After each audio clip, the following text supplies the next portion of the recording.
Within a few years, I began to encounter the same ideology of positive thinking being applied to people who were downsized from the corporate world, white-collar, middle-level people, being sent to support groups or networking groups. There are all kinds of names for these things, where the message was, hey, it's not bad to be laid off.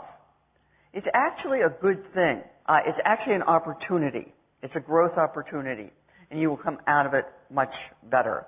And if you want to come out of it at all, of course, you better work on your attitude, because the key to getting a job in today's corporate world is not knowing things or having skills or experience, but having a positive attitude.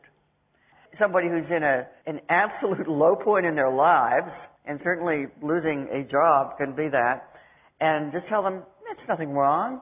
Just put on a smiley face and get on with it, and don't complain, whatever you do. So then I began to see a pattern and find it in more and more aspects of American life. This kind of mandatory optimism and cheerfulness. One area where it is very strongly concentrated now, and has been for some years, is the corporate world, the workplace, where the idea has been, yes, indeed, you better be positive, because you're not really there to do X or Y tasks. You're there to spread good cheer and make the other people around you comfortable and happy all day. Now, you might think, what's wrong with that? I mean, certainly many people have asked me, well, all right, so it's delusional to think everything is okay, or to go to the real delusional extreme. Embedded in all this is the idea that you change the physical world with your thoughts. When you send thoughts out from your mind, they exert a force that brings things to you that you want.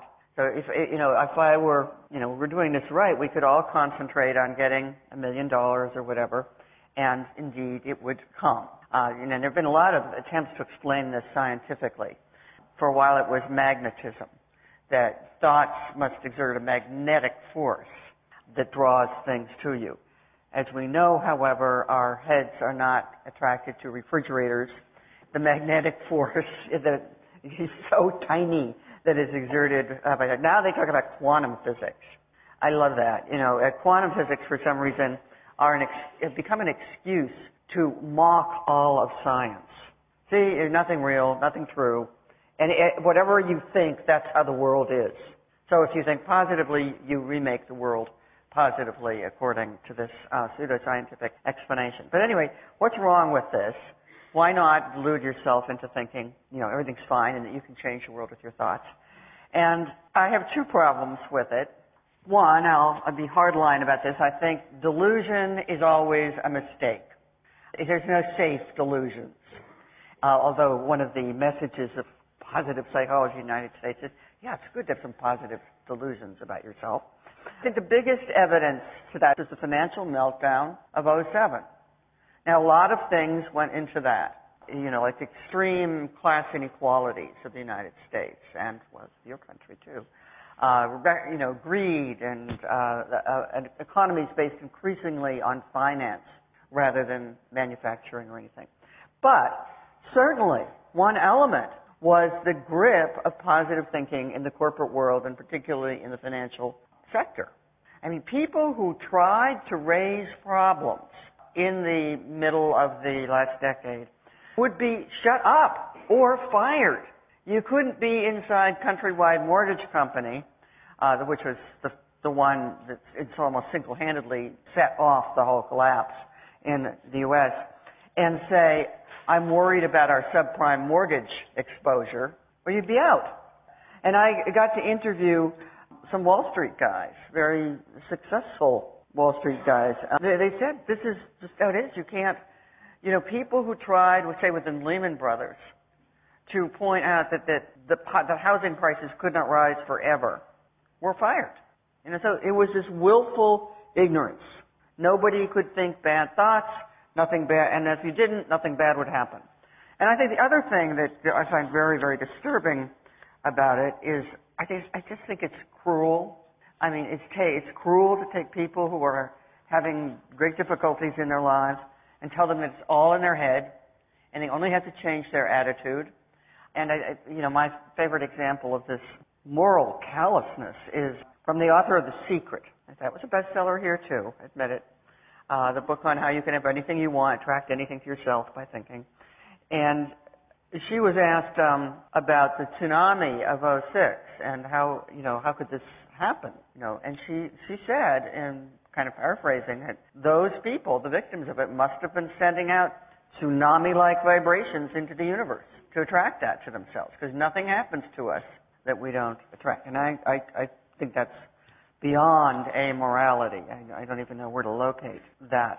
I'm not advocating gloom and pessimism or negativity or depression. Those can also be delusional. I mean, you can go around, making up a story to yourself that everything you undertake is going to fail. And there's no reason to think that. My very radical suggestion is realism. Just trying to figure out what is actually happening in the world and seeing what we can do about those parts of it that are threatening or hurtful. My background is in science, and I think, there's not one fixed truth or reality, but we close in on something. And we think, this is as good as we can understand for now, until we get better information, but try to act on that. I think I would make a case that we are hardwired to be vigilant. I mean, yes, we have many other capabilities, to be jolly, to experience camaraderie, solidarity, all of those great things. But we're hardwired to be vigilant and on guard. That's how our very distant ancestors survived, not by saying, everything's probably okay, don't worry about the motion in the tall grass over there. The people who survived said, move, it's a leopard, let's go. George W. Bush. George W. Bush was a cheerleader in college. Not an athlete, but a cheerleader. And I think he construed the presidency as a continuation of that role. He is one of those people who closed himself in a bubble of positive feeling. Condoleezza Rice said, way too late, that she had doubts about the invasion of Iraq, but she didn't dare express them because the president hated to be around, quote, pessimists. See the equation of pessimism with doubt. So nobody raised any questions about that war within the hearing of the president. Or those that did, like the general who suggested that we were only putting half as many troops on the ground as would be needed to accomplish whatever we were trying to accomplish, he was pushed out of the way. He lost his job, essentially. What could be cleverer as a way of quelling dissent than to tell people who are in some kind of trouble, poverty, unemployment, etc., that it's all their attitude, that's all that has to change, that they should just get with the program, smile and get no complaining. It's a brilliant form of social control, which, by the way, was practiced in the Soviet Union. One of the principles of Soviet communism was optimism.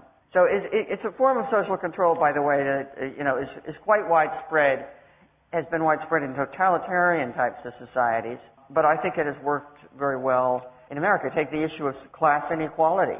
How could that be a problem if anybody can become rich by thinking about it? If any one of us can just attract wealth to ourselves, there's no issue. Somebody raised a parallel to what we call market fundamentalism, right? The idea that the market, the invisible hand, will straighten everything out. That you don't have to intervene, you don't have to have policies, you don't have planning, because there's this miraculous force that just irons out everything. Well, maybe a couple of generations get crushed along the way, but it's basically, I think it completely overlaps with the positive thinking ideology. You don't really have to do anything because there is this benevolent, invisible deity, the market, that will clear everything up. And I tell people, you want to really take a mental leap of sort of a kind of believe that we could change things.